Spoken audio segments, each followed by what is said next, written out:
Hello there everybody, and welcome to my newest video. In this video, well, as you may have guessed from the thumbnail, the title, and plenty of other indicators, this video is about Mario Kart DS. Now, Mario Kart DS was the first truly handheld 3D Mario Kart entry, as the previous handheld Mario Kart was a strange sort of pseudo 3D, and it was very similar to the very first ever Mario Kart entry, which was on the SNES, of course, 2D. Mario Kart DS is one of the best-selling games in the franchise, and in this video, we're going to be exploring why, and maybe see if we can reason in some sort of way as to why it sold so well at the time that it did. To begin with, you get 8 playable characters, those being Mario, Luigi, Toad, Peach, Yoshi, Bowser, Donkey Kong, and Wario. You can also unlock 4 other characters, those being Daisy, Drybones, Waluigi, and Rob.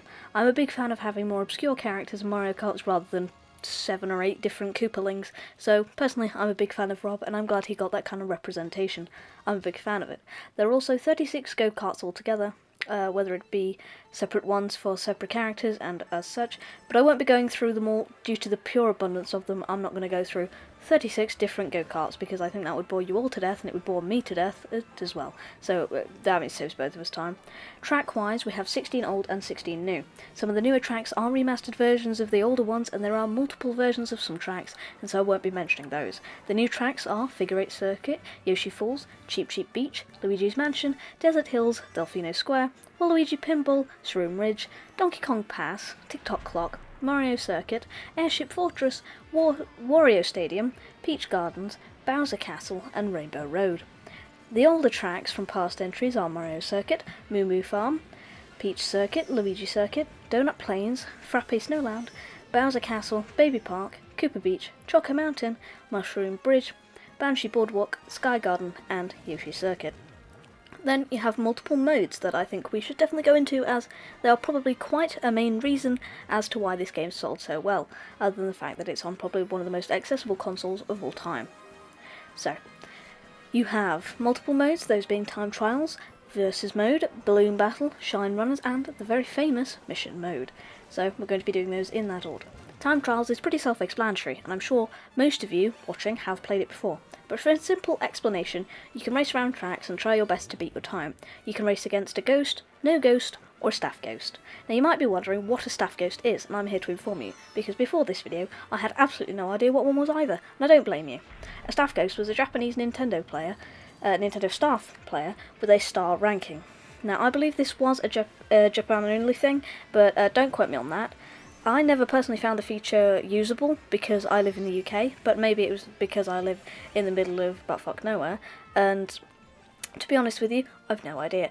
But I do live in the UK, so maybe it was something that just didn't happen in the European countries, or maybe just the UK, but I have no idea, because there's not a lot of information out there on it, and I feel if you want to do more research, go ahead, but I'm not going to get too much into that. Then we have Versus Mode, where you and up to 7 friends or CPUs can compete in races of your choice, and depending on your position in the race, you gain a certain amount of points. Whoever has the most points by the end of all the races wins. It's a pretty simple mode, there's not much need to go any further into it. Next up, there's Balloon Battle. Each player gets 5 balloons. You begin with only 1, but you can blow up more as the game progresses. Personally, I find this game mode particularly fun because you have to balance the difficulty and decide how many balloons you want to blow up. If you only have 1 blown up, you might win and have an incredible victory, but you might also lose incredibly early on and be stuck completely out of the game whilst all your friends are having fun. If you use all your, or CPUs, depending on how lonely you are. I'm not going to get into that one. If you use all your balloons at once, you may win, but you may also lose all of them really quickly and have a horrendous time running around with your last balloon trying not to get hit, which would not be fun either way. I think the way they balance these game modes are incredibly fun, and I genuinely really love balloon mode. Then, penultimately on our list of modes, we have shine runners. In this game mode, 9 shines are dropped randomly across the racetrack chosen, and each player must try their best to obtain the most shines and avoid being hit by any shells, bananas, etc., as that would cause the racer to lose a shine. The clock counts down, and at the end of the time, the players with the least shines are eliminated. The clock resets and the players battle again, until only one person is left and wins, or, questionably, rarely, a draw may happen. It's incredibly rare for a draw to happen, as you need specific circumstances, which I won't go into, but hey, maybe you had that happen to you. If you did, let me know, I'd like to know. The final mode, Mission Mode, is probably the most famous mode in Mario Kart DS, which is my favourite too. In Mission Mode you get 7 sets of levels, each having 9 levels. with one of those 9 missions being a boss level. I think that mission mode is what made Mario Kart DS set in stone to be loved forever, despite its janky visuals and, of course, questionable gameplay. Now, we have a separate thing which I didn't think counted as a mode, but I felt it important to include anyway, despite the fact that it no longer exists. The online mode. The online mode wasn't anything special, but it was cool to be able to play online with people, rather than CPUs. For a kid like me who had no friends to play with, online was a godlike feature. Sadly, the feature was shut down with the eventual closure of the Nintendo Wi-Fi service a few years back.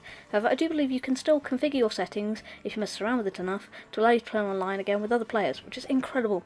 I love that fans have kept this community alive, and if you are interested, I recommend doing some research into it.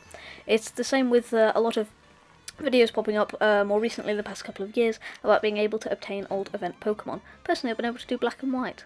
I thought you might want to know that.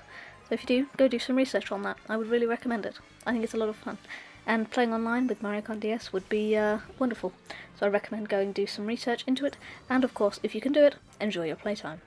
We also have a local multiplayer, which I played mostly when I was younger, because I only had one friend, and I used to use my grandpa's DS to play with her on Mario Kart DS, and she used to have to play as a shy guy, because my granddad obviously didn't have a copy of Mario Kart DS. So as long as one person out of the 8 friends, let's say you had 8 friends, if only one of you had a Mario Kart DS cartridge at the time, you could still play it all together.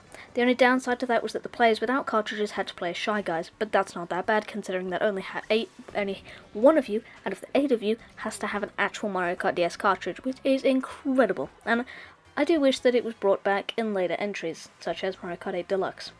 But alas, Nintendo's a massive company, and I can't wish for everything. I think that the reason Mario Kart DS sold so well was due to how accessible it was. Almost everyone at the time owning a DS. Even my granddad still has his. Granted, the hinge is broken, but it's a DS Lite. It's a very common issue. Even my hinge broke. The hinge breaks on every goddamn DS Lite. The problem is you can't send them back for maintenance now, because obviously your warranty is gone, because it's not 2007 anymore. That's fun. And the thing is, it was a really accessible, family-friendly game, and most kids love a Mario Kart game. And yes, a lot of adults too. I'm not singling you out there, don't worry, I do too. Everybody loves Mario Kart DS. But I'm thinking, especially with when the DS came out, a lot of kids probably loved Mario Kart games, and grandparents are probably going to get a copy to join in with. But that's just a theory. A game theory. I really do love this game, and if you think you pick it up, I'd really recommend it. You can get it really cheap secondhand nowadays, and I'd say it's definitely worth it. Unless you can't get it as cheaply as maybe some of the older DS games, like Helps to Stop Smoking. Yes, I saw that in my local secondhand game shop. There was a game about stopping smoking for 50p. Thought about getting it for me nan, but then I realised she would absolutely murder me, and I would like to live until 2021, thank you. Anyway, I really recommend it, and I got my copy of Mario Kart DS for, I believe, about £5 in box, so yeah, I think it's great. Pick it up. And if you don't like it, that's fine, because you can get them secondhand for cheap, so you won't be losing a lot of money, and it's cool to having a collection. Anyway, I hope you have enjoyed this video, and I must say that this game does get my seal of approval. Get it? If you don't get it, get in the bin. I'm kidding, if you don't get it, you clearly have more of a life than I do, so props to you on that one. But I give this game a wonderful seal of approval, and I'd say out of 10, I'd probably give this game on a scale of a 1 Mario Kart to a 10 a Mario Kart. I'd give this a wahoo out of 10, which is pretty epic gaming, you know. And I just said epic gamer, oh god, put me in the bin. Anyway, sorry for rambling a little bit there, I've gone off script. So, I hope you enjoyed this video. If you did, thank you so much for watching, and feel free to subscribe, turn on notifications, all that shit, you know. Press the like button, press the comment down below, all that stuff. You don't have to, I'm not going to make you. I get it, you probably can't be bothered, that's fine.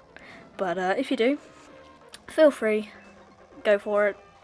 I love you guys, and I'll see you in the next one, you know. Yeah, thanks for watching. Peace out. And also, sorry for not uploading the next part of the Minecraft Let's Play. I've been working on this video for quite a while, the script took quite a while, and gameplay didn't take too long, but it was the script that took quite a while, because I'm very much a perfectionist on that point, so I just want to say thank you so much for watching. Sorry, but next Wednesday, I swear on my life that you will get part 2 of the Minecraft Let's Play. And to be honest with you, I really wanted to carry on playing it, but I'm an idiot, and so, yeah, peace out.